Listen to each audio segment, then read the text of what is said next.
kind of interesting tunnel as well. It's in between the two sets of players. There's like, not prison bars, but there's very little space to see each other. You could actually, I don't know, you could squeeze a hand through or just say something to the opposition. But I prefer these tunnels where they're all mixed up and they're all hugging each other. And, because there are, of course, between these two teams, there's a massive rivalry, but there's also plenty of friendships, internationals who normally play together for their respective countries. There's Gareth Bale just stepping out. He's on the bench this evening. He'll be disappointed, but you probably saw the weekend's highlights with Gareth Bale refusing to celebrate a goal against Levante. That match, of course, there were other this evening. He'll be disappointed that made the headlines, and Barcelona coming to this game, you would say, in better condition, having come from that weekend victory in Sevilla, a hard-fought victory where they were twice behind,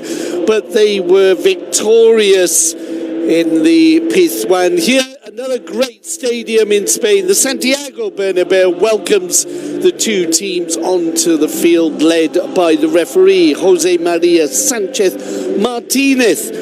And of course, there's been plenty of talk, as we knew there would be, about the VAR. The man in the box this evening, De Burgos Bengoechea. Big mosaic to the left with a very simple mosaic, really. A big poster with "Let's win, ganar" on the.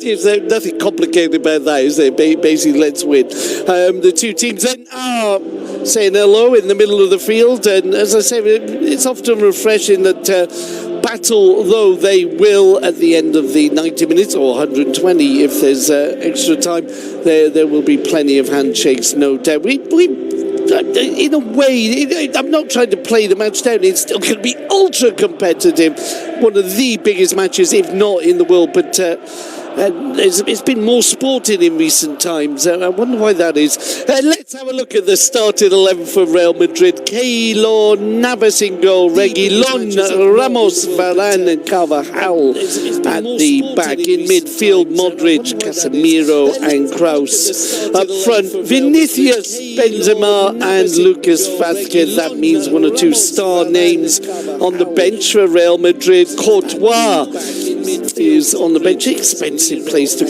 strange place to put such an expensive goalkeeper, but alongside him, Marcelo, Valverde, Bale, Ceballos, Nacho and Marco Asensio, the captain, of course, of Real Madrid, and the infamous Sergio Ramos in the centre of the field alongside Sanchez Martinez and the famous captain of Barcelona, Leo Messi. Who else is with Leo Messi? Let's have a look. The starting 11 is Ter Stegen in goal. A back four of Alba, Longley, Piqué and Nelson Semedo. In midfield, Sergi Roberto, Busquets and Rakitic. And up front, Leo Messi, Suárez and Dembélé. On the bench for Barcelona, Silerson, just recovering from injury. Alongside him, Umtiti, Aleñá, Coutinho, Artur, also coming back from injury, Arturo Vidal and Malcolm. A rather strong-looking bench, if you look at it,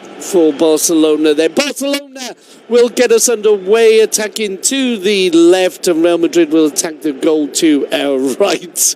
And I'm sure this will be a game. Plenty of action to come in the next 90 minutes from El Clásico, the big one between Real Madrid and Barcelona. It's the semi-final second leg of the King's Cup, the Spanish Cup, and the winner on the 25th of May in the Villamarín will face either Valencia or Betis. We're just underway. Barcelona possession, hence the whistles, but the ball picked up by Casemiro. Benzema out to Modric. The ball comes back from Lucas to Carvajal, and Casemiro will give Varane a first touch. Now Sergio Ramos, two centre-halves there, out to Reguilón. There were some questions as to whether he would start his first derby or whether it would be Marcelo. Well, the nod goes to Sergio Reguilón. And something to be said about Solari.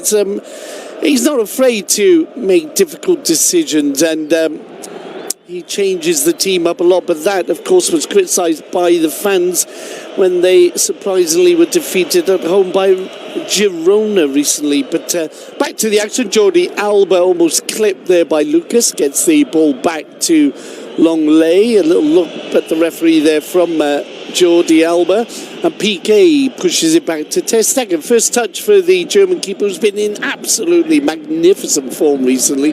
Ball tipped there and falls at the feet of Carvajal. Modric now receives in midfield, pings it out to Reguilon, who almost showed too much of that, but now Vinicius, a lot of hopes on the shoulders of the 18-year-old. He went down and play continued. The referee just wagging his finger there, not convinced by Vinicius Junior's slip, and no free kicks as yet. Into the second minute, it'll be a throw-in by Nelson Semedo. Messi, who heads it back. Semedo almost loses possession, but Leo Messi now with Rakitic. Out to Dembélé. Dembélé inside to Ivan Rakitic. Out to Jordi Alba. Alba inside to Dembélé. Big game for him as well as he goes down. And this time the referee deciding a free kick. The first of the game will be given for Casemiro's foot in there. Dembélé. There's not too much contact in it. Free kick given, taken. Barça possession as Longley combines with Piqué at the back, being tracked here by Benzema. Out to Longley. Now Jordi Alba on the near touchline. Gives it back to the French centre-half. The Longley type. Of course, Umtiti back in the weekend, but on the bench this evening. Piqué on the ball for Barcelona. Plays it forward to Roberto. Roberto to the right of Busquets in midfield. Now Rakitic on the left. Gives it to Jordi Alba. Inside to Dembélé. Back he'll go to the Croatian. Now Busquets bringing it forward.